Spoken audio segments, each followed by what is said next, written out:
Welcome back to the bookshelf. We are in conversation with Bontle Destiny Shai. She is the author of Still I Rise, Breaking the Chains of Bullying.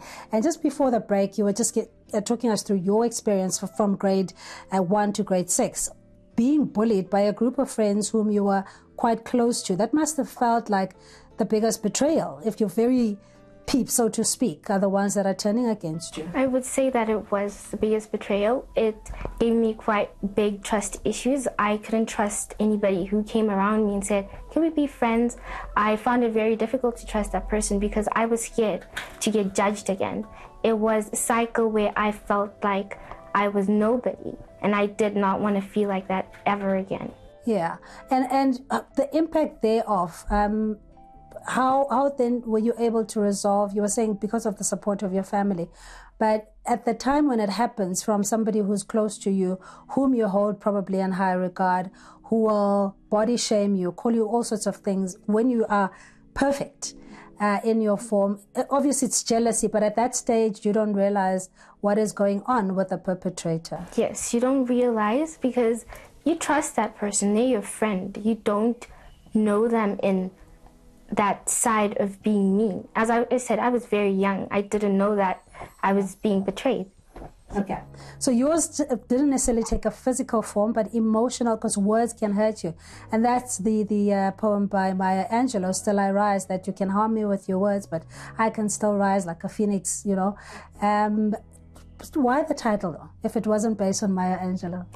Still I Rise is a title that I found suitable for the book title because when a reader reads the book, I want them to analyze it in their perspective. Still I rise in their view.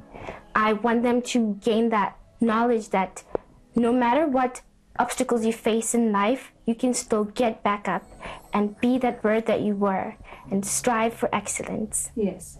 And this speaks even to adults. I mean, at your tender age of 15, having penned a book that is very inspirational and also motivating others. This had been for you cathartic in dealing with your own issues at the time.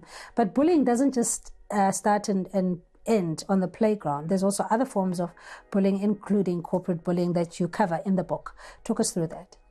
We know there are many different types of bullying. We cover physical, emotional, social, sexual, and prejudicial bullying. Those are the types of bullying people mainly participate in, based mainly at school, in the school space. Physical takes from being pushed around to being kicked and spat on, and moves on to other types of behaviors. It all starts physical is the mainly seen type of behavior, whereas the others are really not that visual. People don't really analyze those types of behaviors. Physical is the only one that is more public, whereas people mainly lose their self-esteem, their value, and how they feel about themselves in the other types of behaviors, because words do have harm. Words really hurt people. That is... Yeah. But I want to take it outside the playground as well, because, you know, wherever there is an abuse of power, that in itself is bullying. And maybe it's not something that is so much focused on because, you know, we tend to look at the schooling environment. What have been your observations that you articulate in the book around how interaction between kids or people is demonstrated on the playground? Are we managing our emotions well, or in your view, do you think that there's a lot of anger and aggression and violence? I think there's a lot of anger, aggression, and violence. Yes, we learn how to manage our emotions. It is important to manage your emotions, but it is the fact that people are young. I don't think that they realize they are hurting that person because of their tender age. They are also quite young. So when you're young, you express yourself. You do not really mind, and that is why people tend to be aggressive. That's where the aggressive behavior starts, and that is where it gets adopted until the age growing up, and from a very young age till you're older. That is how it starts, from teasing that young person, teasing that one person, it all starts and evolves because the behavior gets instilled in you. You get used to the normal behavior if the people around you are not reprimanding you in any sort of way. So, Bontle, your own experience, you've decided to put into a book to inspire other young people who may have gone through bullying. We've defined what bullying is, but how then are you able to reach a wider audience to those who may not have a voice?